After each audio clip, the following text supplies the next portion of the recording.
លុយពួកវាបើពួកវាមិនឲ្យលុយយើងនឹងឲ្យលុយវាវិញអ្នកទៅណាខ្ញុំទៅទាលុយគេចឹងហើយអ្នកចឹងអ្នកឯងទៅតចាអរគុណអ្នកអូពួកវានៅផ្ទះតើ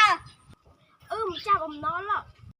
អូយយើងនឹងប្រញាប់ទៅទាលុយវាបើមិនចឹងវានឹងរត់ពួន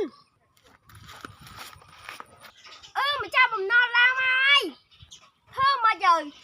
ចាំខ្ញុំប្រាប់វិធីយើងទៅរត់ពួនតោះប្រញាប់ទៅម្ចាស់បំណុលដើរមកហើយ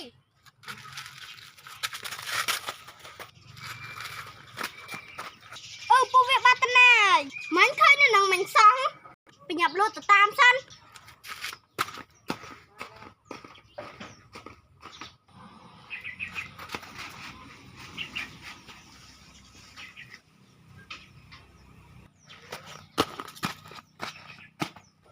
ពួកវាបាត់ទៅណាយហៅមើលវាសិននៅណាវ៉ៃនៅណាវ៉ៃពួកវានៅណាវ៉ៃពួកវាផានៅក្នុងថង់នេះហើយហ្វ្រេនគេដាក់ថង់អញឡើយយើងដឹងហើយលឺសលេងពួកវានិយាយគ្នាផាពួកវានៅនឹងហើយបើជើវាតាហើយវានៅលើដើមហ្នឹងហើយកប៉ៅគេឃើញហើយហើយមិនអីទេហ្វ្រេនយើងនឹងតស៊ូតោងមកជាប់ណាហ្វ្រេនប្រយ័ត្នធ្លាក់គេដឹងយើងគ្មានលុយសងគេទេយើងនឹងខំតោងឲ្យជាប់អូយពួកវាជពាក់លុយយើងច្រើនណាស់យើងមិនអាចឲ្យពួកវារត់ពួនបានទេយើងត្រូវតែរត់មើលដើមនេះឲ្យឃើញណាវ៉ៃគេឃើញយើងឡើយចាំយើងធ្វើសលេងមាន់តកតាចំផ្ទះមីកពើចាំមាន់តាំងពីកានឹងមាន់វាអីក៏ធំម៉ែហត់ទៅមើលកន្លែងផ្សេងសិនតែយើងមិនอยากរត់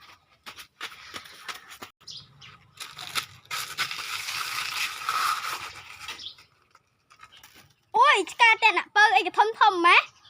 អញទឹកចិត្តឆ្កែមួយថ្ងៃចោះឲ្យតែបានរួចពីបញ្ចប់បំណុលគេកុំនិយាយលឺប៉ែយ៉ាវាឃើញឡើយពួកមីនឹងឆ្ងល់ពួកវាដែរបាត់ទៅណាលើអូយវាមកដល់ហើយកុំនិយាយលឺពេក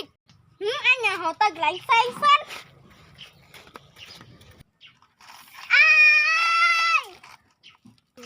កុំឲ្យមាត់គេលឺលើស្អីគេស្រែកមាញ់អញហៅទៅមើលពួកវាសិនតោះយើងដើរតាមក្រោយវា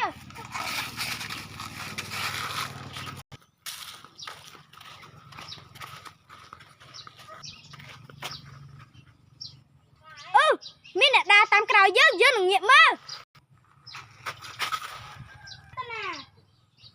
ចំបាត់តាណា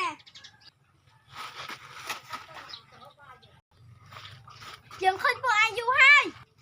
តែអ្នកថតអត់ចង់ឲ្យយើងឃើញតាំងពីក្បាលដំបងតែអ្នកថតអត់ចង់ឲ្យយើងឃើញទេឥឡូវយើងបានឃើញហើយ